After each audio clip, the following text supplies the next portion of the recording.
നമസ്കാരം. ഫണ്ടഡ് 360 പുതിയൊരു അധ്യായത്തിലേക്ക് സ്വാഗതം. നമ്മുടെ ഇന്നത്തെ വിഷയം ടാറ്റ ഗ്രൂപ്പിൽ ഉള്ള പഠനപ്പിറക്കങ്ങളെക്കുറിച്ചാണ്.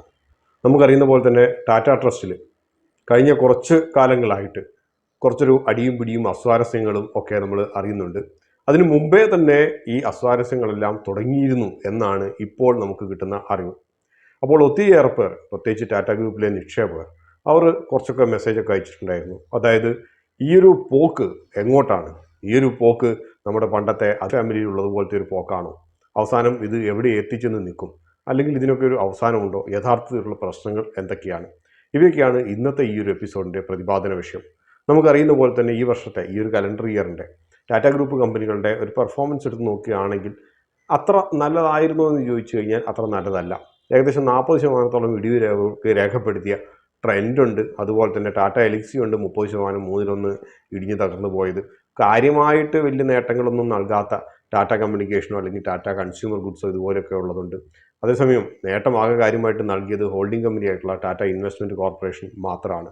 അതിൻ്റെ പ്രധാനപ്പെട്ട കാരണം ടാറ്റ ക്യാപിറ്റൽ ഏത് സമയവും ലിസ്റ്റ് ചെയ്യപ്പെടും എന്നുള്ള ഒരു പ്രതീക്ഷയുടെ മുകളിലും ആയിരുന്നു എന്നുള്ളൊരു സത്യം നിലനിൽക്കുന്നു. ഇവയല്ലാതെ ടാറ്റ ഗ്രൂപ്പിൻ്റെ അകത്ത് ഈ ഒരു വർഷം നേട്ടങ്ങൾ രേഖപ്പെടുത്തിയത് ആകെ മെറ്റലിലുള്ള കമ്പനികളാണ്. ടാറ്റ മെറ്റാലിക്സ് ആകട്ടെ അല്ലെങ്കിൽ ടാറ്റ സ്റ്റീൽ ആകട്ടെ, ഇവ മാത്രമാണ്. അപ്പോൾ നമ്മൾ യഥാർത്ഥത്തിൽ ബിസിനസ്സിൻ്റെ പേരിൽ ടാറ്റ ഗ്രൂപ്പിൻ്റെ അകത്ത് എന്തെങ്കിലും നല്ല രീതിയിൽ ഈ വർഷം പെർഫോം ചെയ്തു എന്ന് പറയാൻ പറ്റുന്നത് ആകെ മെറ്റലിലുള്ള 2 സ്റ്റോക്കുകളാണ്, ടാറ്റ മെറ്റാലിക്സും അതേപോലെ തന്നെ ടാറ്റ സ്റ്റീലും. ബാക്കിയുള്ളവയെല്ലാം നെഗറ്റീവോ അല്ലെങ്കിൽ അവ പ്രത്യേകിച്ച് റിട്ടേൺസ് ഒന്നും നൽകാതെ ഇരുന്നു എന്നുള്ളതാണ് സത്യം. അപ്പോൾ പറഞ്ഞു കേൾക്കുന്ന അവസ്ഥകളനുസരിച്ച് ടാറ്റ ട്രസ്റ്റിലുള്ള പഠനപ്പിണക്കങ്ങൾ ഒക്കെ തുടങ്ങിയിട്ട് ഇന്നും ഇന്നലെയും തുടങ്ങിയതൊന്നുമല്ല, കുറച്ചേറെ മാസങ്ങളായി. ചിലപ്പോൾ ഇതുകൊണ്ടുകൂടി ഒരു പ്രതിഫലനമാകാം ഈ പറഞ്ഞ പോലെ ടാറ്റ ഗ്രൂപ്പിൻ്റെ വേണ്ട വിധത്തിലുള്ള ഒരു പെർഫോമൻസ് ഇല്ലാതിരിക്കാനും ഉള്ള കാരണം. അപ്പോൾ ആദ്യം നമുക്ക് എന്താണ് ഈ പ്രശ്നങ്ങൾ അല്ലെങ്കിൽ പ്രശ്നങ്ങൾക്ക് കാരണം എന്ന് നോക്കാം. കാരണങ്ങൾ തപ്പിപ്പോകുമ്പോൾ പ്രധാനപ്പെട്ട ഒരു കാരണം എന്ന് വെച്ച് കഴിഞ്ഞാൽ അധികാര വടംവലി തന്നെയാണ് എന്ന് നമുക്ക് മനസ്സിലാക്കേണ്ടി വരും. മറ്റൊന്നുമല്ല, ടാറ്റ ട്രസ്റ്റ് തന്നെ ഏകദേശം 2 ഡിവൈഡ് ആയതുപോലെ തന്നെയാണ് ഇരിക്കുന്നത്. ഇതിൻ്റെ അകത്ത് കുറച്ച് ഇൻഫ്ലുവൻഷ്യൽ ആയിട്ടുള്ള ടാറ്റ ട്രസ്റ്റിലെ കുറച്ച് ട്രസ്റ്റ് മെമ്പേഴ്സ് ഉണ്ട്. ഡാരിസ് കമ്പട്ട, ജഹാംഗീർ, പ്രേംജിത്ത് ജാറി, മെഹിൽ മിസ്രി. ഇവരാരും ടാറ്റ ഫാമിലിയായിട്ട് ബന്ധമുള്ളവരല്ല. പക്ഷേ ഇവർ രത്തൻ ടാറ്റയുടെ മരണശേഷം ടാറ്റ ട്രസ്റ്റിൽ ഒരു വിമത ഗ്രൂപ്പ് പോലെയാണ് പ്രവർത്തിക്കുന്നത്. അതായത് ഇവർ ടാറ്റ ട്രസ്റ്റിൻ്റെ ചെയർമാനായിട്ടുള്ള നോയൽ ടാറ്റയ്ക്കെതിരെ അഥവാ ഔദ്യോഗികമായിട്ടുള്ള ടാറ്റ ട്രസ്റ്റിൻ്റെ തീരുമാനങ്ങൾക്കെതിരെ വിമത ശബ്ദം ഉയർത്തുന്നു എന്നുള്ളതാണ് പറയപ്പെടുന്നത്. അപ്പോൾ ഇതിന് പിന്നിൽ SP ഗ്രൂപ്പ് ആണെന്ന് എന്നുള്ള കിംവദന്തികളും ഉണ്ട്. അതിൻ്റെ കാരണങ്ങൾ പിന്നെ പറയാം. അപ്പോൾ ഈ ഒരു വിമത ഗ്രൂപ്പ്, ഡാരിയസ് കമ്പട്ടയുടെ നേതൃത്വത്തിലുള്ള വിമത ഗ്രൂപ്പ് ആവശ്യപ്പെടുന്നത് പലതാണ്. ഒന്ന്, ഈ പറഞ്ഞതുപോലെ ടാറ്റ ട്രസ്റ്റിൻ്റെ ബോർഡ് മീറ്റിങ്ങുകളുടെയൊക്കെ മിനിറ്റ്സ് ഉൾപ്പെടെ അത് ഉണ്ടാക്കുന്നതിൻ്റെ അകത്ത് ഒരു ജനാധിപത്യ രീതിയിൽ വേണം ഉണ്ടാക്കാൻ. അതുപോലെ തന്നെ ടാറ്റ ട്രസ്റ്റിൻ്റെ അകത്തുള്ള തീരുമാനങ്ങളൊക്കെ എടുക്കുന്നതിൻ്റെ അകത്ത് കുറച്ചുകൂടി ജനാധിപത്യ രീതിയിൽ വേണം. ആർട്ടിക്കിൾ 121 പോലെയുള്ളത്, അതായത് ടാറ്റ ചെയർമാന് അപ്രമാദിത്ത രീതിയിൽ തീരുമാനം എടുക്കാനുള്ള അവകാശങ്ങൾ, ഇവയെല്ലാം എല്ലായ്പ്പോഴും ഉപയോഗിക്കാണ്ടിരിക്കുക. കാരണം ഉദാഹരണമായിട്ട് അടുത്തിടെ ടാറ്റ ഇന്റർനാഷണൽ ലിമിറ്റഡ് കടം കയറി ഇരിക്കുന്ന ടാറ്റ ഇന്റർനാഷണൽ ലിമിറ്റഡ്, നമ്മുടെ KSRTC പോലെയുള്ളത്, അതിന് പാരമ്പര്യമായിട്ട് ടാറ്റ ഗ്രൂപ്പാണ് പണം നൽകി നിലനിർത്തിക്കൊണ്ടിരിക്കുന്നത്. അപ്പോൾ അതിനുള്ള ഒരു റീസ്ട്രക്ചറിങ് വേണം എന്നുള്ള ബഹുഭൂരിപക്ഷം അംഗങ്ങളുടെയും അഭിപ്രായത്തെ തൃണവൽക്കരിച്ച് ഏകദേശം 2000 കോടി രൂപയുടെ അധിക സഹായം വീണ്ടും നൽകി അതിന് നിലനിർത്താൻ വേണ്ടിയിട്ട്. അപ്പോൾ ഇത്തരത്തിലുള്ള കുറച്ച് കാര്യങ്ങളൊക്കെയാണ് പറയുന്നത്. ഇവ കൂടാതെ ടാറ്റ സൺസിൻ്റെ IPOയും. അപ്പോൾ ഈ ഒരു വിമത ഗ്യാങ് പറയുന്നത് ടാറ്റ സൺസിൻ്റെ IPO കഴിയുന്നതും വേഗം നടത്തണമെന്നുള്ളതാണ്. പക്ഷേ ടാറ്റ ഫാമിലി ആകട്ടെ അല്ലെങ്കിൽ ടാറ്റയുടെ ആകെയുള്ള ഒരു മനസ്ഥിതിയാകട്ടെ ടാറ്റ സൺസ് IPO നടത്തി അതൊരു പബ്ലിക് ലിമിറ്റഡ് കമ്പനി ആക്കേണ്ട എന്നുള്ളതാണ്. നമ്മൾ ഈ പറഞ്ഞ ഡാരിസ് കമ്പട്ടയാകട്ടെ അല്ലെങ്കിൽ ജഹാംഗീറോ അല്ലെങ്കിൽ പ്രമിത് ജാവ്രി ആകട്ടെ അല്ലെങ്കിൽ മെഹിൽ മിസ്രി ആകട്ടെ, ഇവർ 5 പേരും ടാറ്റയും ഫാമിലിയായിട്ട് യാതൊരു ബന്ധമില്ലാത്തവരാണ്. ഉദാഹരണമായിട്ട് ഡാരിസ് കമ്പട്ടയാണെങ്കിൽ അദ്ദേഹം ഒരു സീനിയർ അഡ്വക്കേറ്റ് ജനറൽ ആയിരുന്നു മഹാരാഷ്ട്രയിൽ. കോർപ്പറേറ്റ് ലോയിലും ഗവേണൻസിലും ഒക്കെയാണ് അദ്ദേഹം സ്പെഷ്യലൈസ് ചെയ്തേക്കുന്നത്. അദ്ദേഹം നമ്മൾ മരിച്ചുപോയ രത്തൻ ടാറ്റയുടെ ഒരു അടുത്ത ആളുമായിരുന്നു. ജഹാംഗീർ, അദ്ദേഹം ഒരു മനുഷ്യാവകാശ പ്രവർത്തകനോ അല്ലെങ്കിൽ ഒരു മനുഷ്യസ്നേഹിയായിട്ടൊക്കെ കരുതപ്പെടുന്നു. ഒരു ലോ പ്രൊഫൈൽ ഇതായിട്ടിരിക്കുന്നു. ചാരിറ്റബിൾ ഇൻസ്റ്റിറ്റ്യൂഷൻ, ടാറ്റ ട്രസ്റ്റിൻ്റെ ചാരിറ്റബിൾ ഇനീഷ്യേറ്റീവ്സിൻ്റെ നേതൃത്വം വഹിക്കുന്നു. ബിസിനസ്സുമായിട്ട് കാര്യമായിട്ട് വലിയ ബന്ധങ്ങളൊന്നുമില്ല. അതേസമയം പ്രമിത് ജാവ്രി എന്ന് പറയുന്നത് അദ്ദേഹം ഒരു ബാങ്കർ ആയിരുന്നു, സിറ്റി ബാങ്കിൻ്റെ പണ്ടത്തെ CEO ആയിരുന്നു. മെഹിൽ മിസ്രി ടാറ്റ ഫാമിലിയുമായിട്ട് രക്തബന്ധങ്ങൾ അത്ര ഇല്ല എന്ന് നമ്മൾ പറയുന്നുണ്ടെങ്കിൽ പോലും പക്ഷേ SP group Pallonji and company അതിൻ്റെ ഡയറക്ടറാണ്.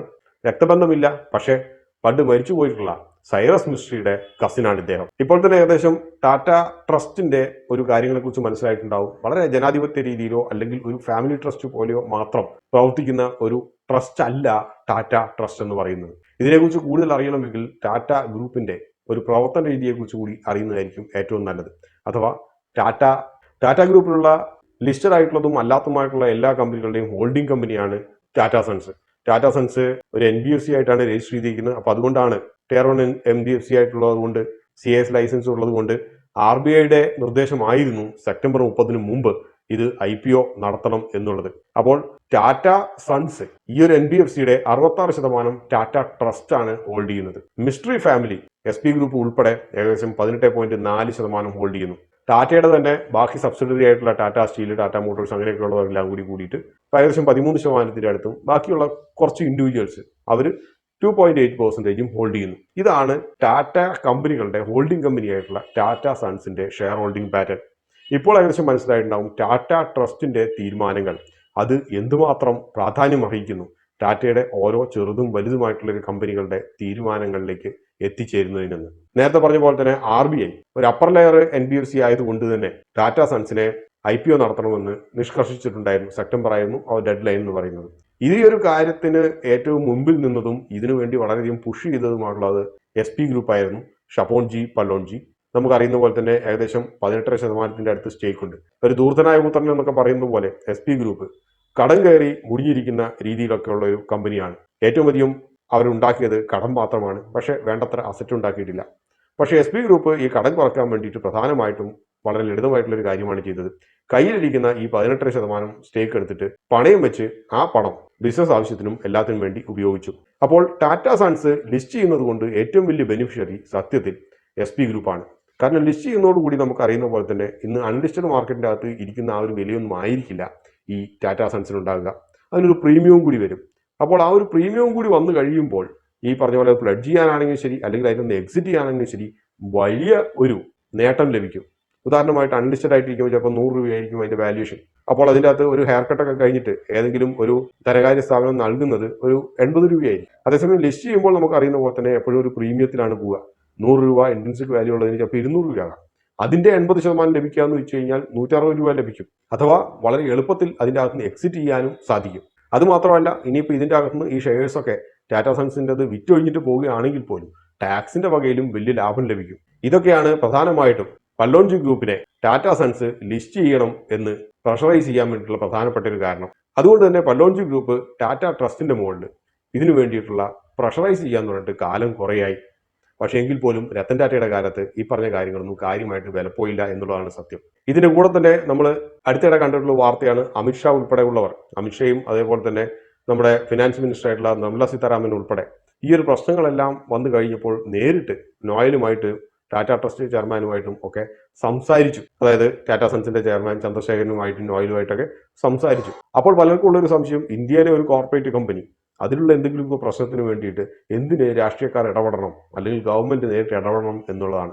മനസ്സിലാക്കേണ്ട ഒരു കാര്യം, മറ്റുള്ള ചെറിയ കമ്പനികളെ പോലെയല്ല ടാറ്റ ഗ്രൂപ്പ് കമ്പനികൾ എന്ന് പറയുന്നത്. കാരണം വലിയൊരു പരിധിവരെ ഗവൺമെന്റ് എക്സ്ചക്കർ പോലും പരോക്ഷമായിട്ട് താങ്ങി നിൽക്കുന്നത് ഇത്തരത്തിലുള്ള വലിയ കോർപ്പറേറ്റുകളാണ്. അഥവാ നിങ്ങൾ ആലോചിച്ച് നോക്കുക, ഒരു സുപ്രഭാതത്തിൽ പണ്ട് ധീരുഭായ് അംബാനിയുടെ കാലശേഷം ആ ഒരു സമയത്തുള്ള അടിയും പിടിയൊക്കെ പോലെ ടാറ്റ ഗ്രൂപ്പിൽ സംഭവിച്ചു എന്നിരിക്കട്ടെ. ഈ പറഞ്ഞ ടാറ്റ ഗ്രൂപ്പ് കമ്പനികളുടെ എല്ലാം സ്റ്റോക്ക് മാർക്കറ്റ് വില മൂക്കും കുത്തി താഴെ വീണ് 4-1 ആയി എന്ന് കരുതുക. Public sector ബാങ്കുകളുണ്ട്.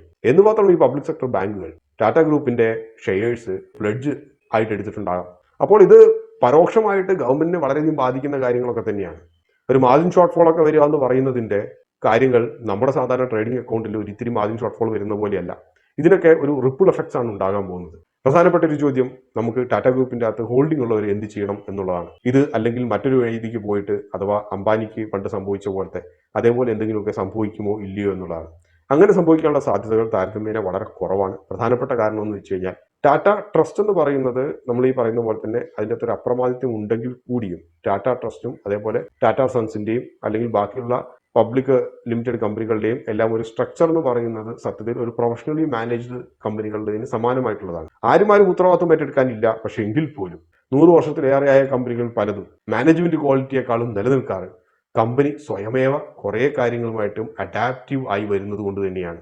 അപ്പോൾ അതുകൊണ്ട് തന്നെ അംബാനിയുടെ കമ്പനികൾക്ക് സംഭവിച്ച ആ ഒരു പ്രശ്നങ്ങൾ ഒരാളിലേക്ക് മാത്രം അധികാരം കടന്നു കയറി അതിൽ ഫോക്കസ് ചെയ്തിരിക്കുന്ന പോലത്തെ ഒരു പ്രശ്നങ്ങൾ ഇവിടെ സംഭവിക്കാനുള്ള സാധ്യതകൾ തുച്ഛമാണ്. പക്ഷേ എങ്കിൽ പോലും ഈ പറഞ്ഞ അടിയും പിടിയും അത് ഏതൊക്കെ കാര്യങ്ങളെ ബാധിക്കുമെന്ന് വെച്ച് കഴിഞ്ഞാൽ, ഒന്ന്, ടാറ്റയുടെ ലിസ്റ്റഡ് കമ്പനികൾക്ക് എല്ലാം ഒരു നെഗറ്റീവായിട്ടുള്ള ഒരു ലാഞ്ചന വരുത്താൻ വേണ്ടിയിട്ട് വളരെയധികം കാരണമാണ്. അതിന്റെ പ്രകടമായിട്ടുള്ള ഒരു കാര്യമാണ് നമ്മൾ ടാറ്റ ക്യാപിറ്റലിന്റെ IPOയിൽ കണ്ടത്. കാരണം മിക്ക മർച്ചന്റ് ബാങ്കേഴ്സും മിക്ക ബ്രോക്കേഴ്സും പ്രതീക്ഷിച്ചത് ടാറ്റ ക്യാപിറ്റലിന് ഏറ്റവും മിനിമം ഒരു 20 ടൈംസ് എങ്കിലും ഓവർ സബ്സ്ക്രൈബ് ആയിരിക്കുമെന്നാണ്. പക്ഷേ അവസാനം വന്നപ്പോൾ എന്ത് സംഭവിച്ചു? LGയുടെ അത്ര പോലും സബ്സ്ക്രിപ്ഷൻ ഉണ്ടായില്ല. വളരെയധികം പേർ കണ്ണിൽ എണ്ണ ഒഴിച്ച് കാത്തിരുന്നിട്ടുള്ള ഒരു സബ്സ്ക്രിപ്ഷൻ, ഒരു IPO ആയിരുന്നു ടാറ്റ ക്യാപിറ്റൽ. എങ്കിൽ കൂടിയും ഒന്നും സംഭവിച്ചില്ല. ഈ പറഞ്ഞ നെഗറ്റീവായിട്ടുള്ള ഈ ഒരു കാര്യങ്ങൾ അത് ടാറ്റ ഗ്രൂപ്പിന്റെ മൊത്തം കമ്പനികളെയും ഈ പ്രശ്നങ്ങൾ തീരുന്നവരെ ചൂടി നിൽക്കുമെന്നുള്ള സത്യം അവിടെ നിലനിൽക്കുന്നു. മറ്റൊരു പ്രധാനപ്പെട്ട കാര്യം ടാറ്റ സൺസിന്റെ IPO കുറിച്ചുള്ളതും അതേപോലെ തന്നെ SP ഗ്രൂപ്പിനെ ടാറ്റ സൺസിന്റെ അകത്ത് ഒഴിവാക്കാൻ വേണ്ടി പണം കൊടുത്തിട്ട് ആ ഷെയർസും കൂടി തിരിച്ചു വാങ്ങിക്കാനുള്ള തീരുമാനങ്ങളെ കുറിച്ചാണ്. ഇത് നടക്കണമെങ്കിൽ സത്യത്തിൽ വളരെ ശക്തമായിട്ടുള്ള ഒരു ലീഡർഷിപ്പ് അവിടെ വേണം, പ്രശ്നങ്ങളില്ലാത്തത്. അതില്ലെങ്കിൽ ഈ പറഞ്ഞ കാര്യങ്ങളെല്ലാം പലപ്പോഴും നീണ്ടുപോകും. ഇത് നീണ്ടുപോയി കഴിഞ്ഞാൽ പ്രശ്നങ്ങൾ വീണ്ടും നീണ്ടുപോകും. അതുപോലെ തന്നെ IPO കാത്തിരിക്കുന്ന ടാറ്റ ഗ്രൂപ്പിന്റെ കുറച്ച് കമ്പനികൾ ഇനിയുമുണ്ട്. ഒരു ടാറ്റ പ്ലേയോ അതുപോലെയൊക്കെ ഉള്ളതൊക്കെ 3-4 ഇനിയും ബാക്കിയിരിപ്പുണ്ട്. അപ്പോൾ ഇവയൊക്കെ അടുത്ത കാലത്ത് തന്നെ IPO കാത്തിരിക്കുന്ന ഇവയുടെയെല്ലാം IPO പലപ്പോഴും വീണ്ടും നീണ്ടുപോകാനുള്ള സാധ്യത വളരെ കൂടുതലുണ്ട്. അപ്പോൾ ഈ പ്രശ്നങ്ങളൊന്നും നീണ്ടുപോകുന്നത് അത്ര നല്ലതല്ല. പക്ഷേ എങ്കിൽ പോലും നിക്ഷേപകർ ഇതൊരു പാനിക് ആയിട്ടൊരു സെല്ലിങ്, എന്തെങ്കിലുമൊക്കെ വാർത്തകളൊക്കെ ഇടയ്ക്കിടയ്ക്ക് വരാനുള്ള സാധ്യത വളരെ കൂടുതലുണ്ട്.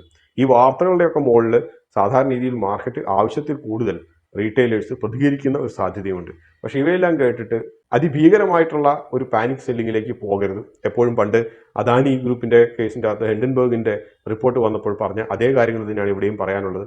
കാരണം അണ്ടർലൈങ് വാല്യൂ ടാറ്റ ഗ്രൂപ്പിൻ്റെത് വളരെ അധികമാണ്. താൽക്കാലികമായിട്ട് മാനേജ്മെന്റ് ക്വാളിറ്റിയുടെ മുകളിൽ കോംപ്രമൈസ് ചെയ്താൽ പോലും അണ്ടർലൈങ് അസറ്റ്സ് എവിടെയും ഓടിപ്പോകാൻ പോകുന്നില്ല. അദാനി ഗ്രൂപ്പിന്റെ കേസിലും അതേ കാര്യം തന്നെയാണ് പറഞ്ഞത്. ഇവിടെയും അത് പ്രാവർത്തികമാണ്. അതുകൊണ്ട് തന്നെ പാനിക് സെല്ലിങ്ങിലേക്ക് ആരും പോകാതിരിക്കുക. ഇനിയുള്ള വരും ദിനങ്ങളിലൊക്കെ പല വാർത്തകളൊക്കെ കേട്ട് കഴിഞ്ഞാൽ ഹോൾഡ് ചെയ്യുന്ന ഷെയർസ് അതേ പൊസിഷൻസ് തന്നെ ഹോൾഡ് ചെയ്യുക. ഇനി അഥവാ ഏതെങ്കിലും താഴേക്ക് പോകുന്നുണ്ട് എങ്കിൽ കയ്യിൽ പണമുണ്ടെങ്കിൽ അക്യുമുലേറ്റ് ചെയ്യുന്നതിൻ്റെ അകത്ത് വലിയൊരു തെറ്റില്ല. മറ്റൊരു തെറ്റ് നമുക്ക് വീണ്ടും കാണാതെ വരെ നന്ദി, നമസ്കാരം.